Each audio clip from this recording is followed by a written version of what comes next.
Introduction. Salut à tous, bienvenue sur la chaîne Série Résumée. Aujourd'hui, on va explorer une histoire terrifiante, celle d'une femme qui refuse de se soumettre. Avant que la série finale n'arrive, je vous propose de plonger dans l'univers dystopique de The Handmaid's Tale, une plongée dans l'enfer d'une république théocratique où les femmes sont réduites à l'esclavage. Attention, ce qu'on va vous raconter contient des thèmes très adultes et dérangeants. On ne vous montrera rien, mais l'histoire elle-même est intense. Alors c'est parti. Saison 1. Bienvenue à Gilead, un monde nouveau et cauchemardesque. Imaginez l'Amérique, maintenant. Imaginez-la transformée en théocratie religieuse totalitaire appelée Gilead. C'est le monde de notre héroïne, June Osborne, qu'on appelle désormais Offred, c'est-à-dire la propriété de Fred. Pourquoi ? Parce que l'humanité fait face à une crise d'infertilité massive. Les femmes capables de concevoir deviennent des ressources précieuses, des marchandises vivantes. Et June en fait partie. Habillée de rouge, elle a été arrachée à sa vie pour servir un seul objectif, faire des bébés pour les couples de commandants qui n'en peuvent avoir. La vie à la maison Waterford, Fred Waterford et sa femme Serena ne peuvent pas avoir d'enfants. C'est là que June entre en jeu. Elle doit participer à une cérémonie ritualisée, un euphémisme glaçant pour ce qui est, en réalité, un viol systématique approuvé par la loi. Mais June n'est pas qu'une victime passive. Elle cherche des échappatoires, un premier contact avec la résistance. Lors de ses sorties autorisées au marché, June rencontre Emily, une autre servante. Elles se font confiance. Un risque énorme, car n'importe qui pourrait être un mouchard des yeux, la police secrète de Gilead. Emily révèle qu'elle fait partie d'une résistance clandestine, Mayday. Elle demande à June d'espionner le commandant Fred. Une opportunité se présente quand Fred invite June à jouer au Scrabble, illégal car les femmes n'ont pas le droit de lire. C'est le début d'un jeu dangereux de manipulation, les premiers secrets. Mais un jour, Emily disparaît. Pas parce qu'on l'a découvert en train d'espionner, non. Simplement parce qu'elle est gay. Et à Gilead, cela signifie la mort ou bien pire. June continue seule, Fred la sort à Jezebel, un bordel clandestin réservé aux puissants. Là, elle retrouve Moira, sa meilleure amie d'avant l'effondrement. Elles réussissent à faire sortir un package de la résistance, non pas une bombe, mais quelque chose de plus puissant, des lettres. Des témoignages de femmes, la vérité que Gilead essaie de museler. Des alliances inattendues. Serena, la femme de Fred, est complexe. Autrefois pionnière du mouvement Gilead, elle s'est retrouvée reléguée au second plan, victime du système qu'elle a elle-même aidé à créer. Elle conçoit un plan illégal, faire coucher June avec Nick, le chauffeur, pour voir si c'est Fred qui est de stérile. June et Nick obéissent. Mais ensuite, June revient volontairement, pas par obligation, par désir. Et c'est là que quelque chose change. Ils se reconnaissent mutuellement, deux âmes tentant de rester humaines dans un enfer. Nick rapporte chaque détail aux yeux, mais contrairement à beaucoup, il n'est pas un vrai croyant. Il survit. La maternité de June Serena redevient enceinte. Wait, non, c'est Juin qui est enceinte. Et à Gilead, une fois que tu as accouché, tu dis au revoir à ton enfant et tu es réaffecté ailleurs. Juin donne naissance à sa fille, Nicole. Mais quelque chose change chez les servantes. Quand Janine, une autre servante profondément traumatisée par Lydia, tente une action désespérée, menacée de sauter d'un pont avec son bébé, June se dresse. Elle refuse de jeter la première pierre lors de l'exécution rituelle. Les autres femmes suivent. Pour la première fois, elles se rebellent ensemble. Saison 2, escalade la vengeance de Gilead. La punition est brutale. Gilead peut toujours rendre les choses pires, beaucoup plus pires. Nick arrange une rencontre brève entre June et sa fille Hannah qu'elle pensait perdue à jamais, mais c'est presque pire, voir Hannah sans pouvoir la garder. Fred en position faible, le commandant Fred se retrouve impliqué dans une explosion au Centre Rouge. Un attentat perpétré par une servante. Il survit, mais il est blessé, vulnérable. À Gilead, un commandant peut passer de roi à condamné en une seconde. Serena prend les choses en main, forgeant les signatures de Fred pour maintenir le pouvoir. Quand Fred se rétablit, il ne remercie pas sa femme. Il la punit. Serena craque. Elle réunit d'autres épouses de commandants pour une action audacieuse. Elle prend une Bible et lit un passage publiquement. C'est un acte de défiance magnifique. Elle la pète avec un de ses doigts. Le Conseil des hommes ne pardonne pas. L'évasion devient possible. Rita, une Marthe, une femme de basse condition assignée aux tâches ménagères, crée une opportunité. Durant une distraction, June et son bébé Nicole peuvent partir. Serena, enfin, comprend l'horreur du monde qu'elle a créé. Elle laisse partir June. Le réseau des Marthe l'aide. Un camion se dirige vers le Canada. C'est la liberté, la décision de June. Mais à la dernière seconde, June apprend où se trouve Anna. Elle descend du camion, elle ne partira pas sans sa fille. Nicole traverse seule vers le Canada. Saison 3, la lutte continue. Commander Lawrence June est réaffecté à la maison de Commander Lawrence, l'architecte de Gilead lui-même. Ironie, c'est un homme qui regrette, qui n'approuve pas l'oppression des femmes. Il ne pratique pas la cérémonie. Il laisse June respirer. Avec plus de liberté, June communique avec le réseau de résistance à travers les Marthe. Un voyage vers la capitale, Serena, révoltée de savoir que Nicole est au Canada, convainc Fred de mener une campagne pour la récupérer. Ils se rendent à la capitale où les choses sont bien pires. Dans ce cœur du pouvoir, les femmes n'ont même pas le droit de parler. June reconnaît Serena pour ce qu'elle est.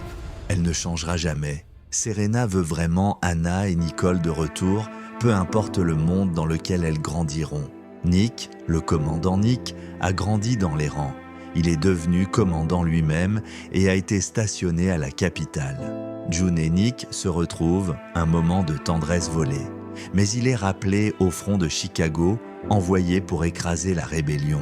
La mission des enfants. June découvre l'école de Hannah. Elle ne peut que l'entendre de loin, de l'autre côté d'un mur. C'est insoutenable. Mais cela cristallise quelque chose en elle. Hannah n'est pas la seule fille à Gilead.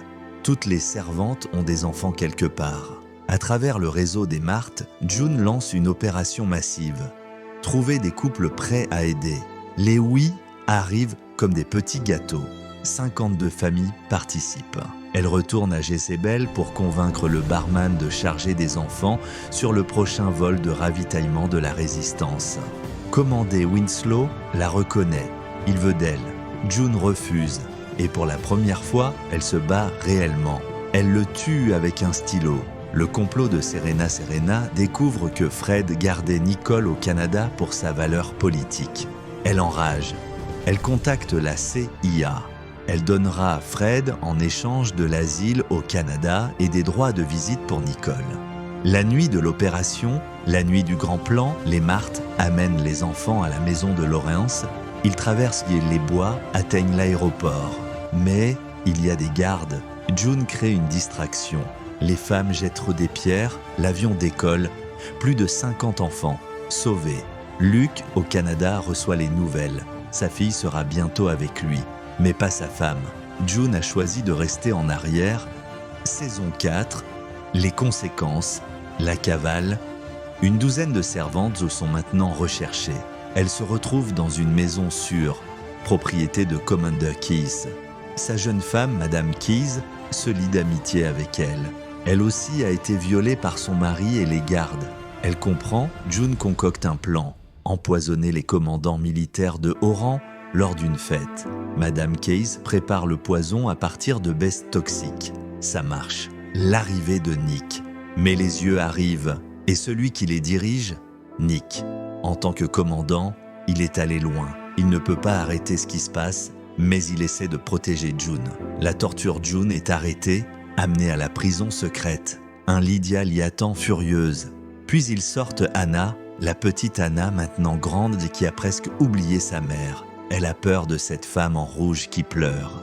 June craque. Pour sauver Anna, elle divulgue où se trouvent les autres servantes.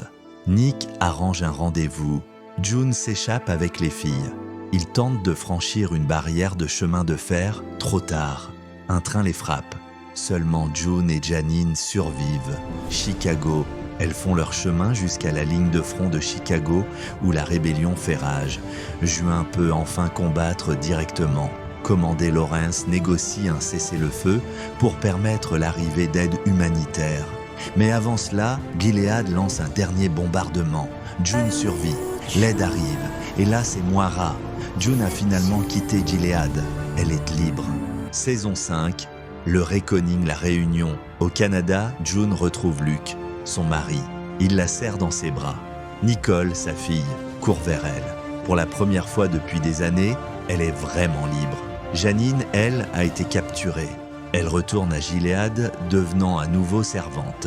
Serena et Fred, le procès Serena et Fred sont maintenant au Canada. Serena est enceinte, un miracle médical puisqu'on pensait que ni elle ni Fred ne pouvaient se concevoir. June témoigne contre eux aux Nations Unies. Elle raconte tout, l'horreur, l'injustice. Fred accepte un marché, l'immunité en échange de tous ses secrets sur Gilead. June ne peut pas l'accepter. La vengeance. Elle contacte l'agent Tuello. Elle propose un meilleur marché. 32 femmes de la résistance en échange de Fred.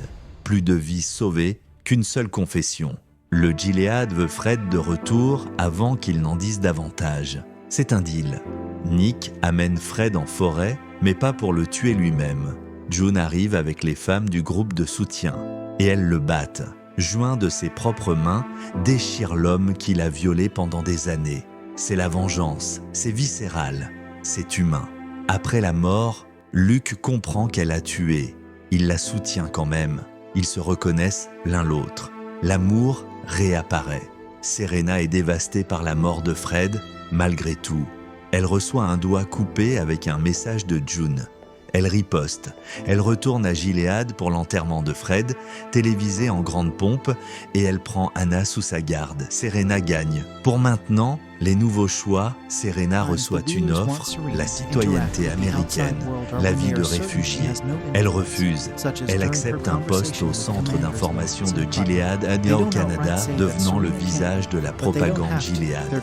Elle croit que Gilead a un futur meilleur. Elle croit en lui. Du sang sur la frontière jaune. Et Luke tente une mission. Traverser la frontière vers la zone sans homme pour tenter de sauver Hannah. Luke est pris. June s'échappe à peine. La dernière trahison, les détenteurs de Serena, une famille de militants Gilead appelés les Wheelers, l'enferment. Ils la traitent comme une servante. Ils veulent son bébé. Serena s'échappe avec l'aide de June, qui l'aide à accoucher. Mais le bébé est pris, les Wheelers en deviennent les tuteurs. Serena supplie June. June, blessée, réaliste. C'est exactement ce que Serena mérite d'endurer. À Gilead Esther, la jeune Mrs. Keyes complète sa formation de servante. Elle tente de se tuer et de tuer Janine en les empoisonnant. Elles survivent toutes les deux. Lydia, qui a une affection secrète pour Janine, promet de traiter les servantes un peu mieux si Dieu laisse Janine vivre. Le plan de Lawrence, Commander Lawrence, et avec Nick, monte les rangs. Il tue Commander Putnam, un violeur compulsif, pour avoir des enjeux de pouvoir. Lawrence veut construire New Bethlehem, une version libéralisée de Gilead. Il veut que June vienne vivre à côté de Hannah. June refuse. Gilead ne peut pas être réformé, il doit être détruit. Lawrence se marie avec la veuve Putnam, Janine devient sa servante. Peut-être qu'elle sera heureuse, ou du moins moins malheureuse. La traque de June. La famille de Hannah ordonne l'assassinat de June. Elle est dangereuse, le retour du chaos. Au Canada, la xénophobie monte. Un homme frappe June avec sa camionnette. Luke le sauve. Les aéroports ferment. Les yeux sont partout. Le Canada ne pense plus qu'à expulser les réfugiés. L'adieu, Nick et June se retrouvent une dernière fois. Ils admettent que leur amour est réel et éternel, mais Nick doit protéger sa femme enceinte. June doit s'échapper, c'est un adieu presque définitif. La fuite finale, Luke, est recherché par la police. Ils doivent se séparer. Un dernier regard, un dernier baiser, puis June part seule avec Nicole vers la côte ouest. Un bateau devrait les attendre, destination Hawaï, le dernier territoire américain libre. L'allié improbable, sur le dernier train de réfugiés vers l'ouest. Serena est là, June et Serena, ennemies absolues. Mais pour survivre maintenant, elles doivent s'unir. Conclusion, et voilà, 5 saisons de résistance, de douleur, de vengeance et de survie. June Osborne a commencé comme une victime. Elle a terminé comme une force de nature qui refuse d'être brisée. Mais le voyage n'est pas terminé. Merci d'avoir regardé ce récapitulatif sur Série Résumée. N'oublie pas de t'abonner pour plus de vidéos comme celle-ci. Et dis-moi en commentaire, qui as-tu vraiment détesté dans The Handmaid's Tale ?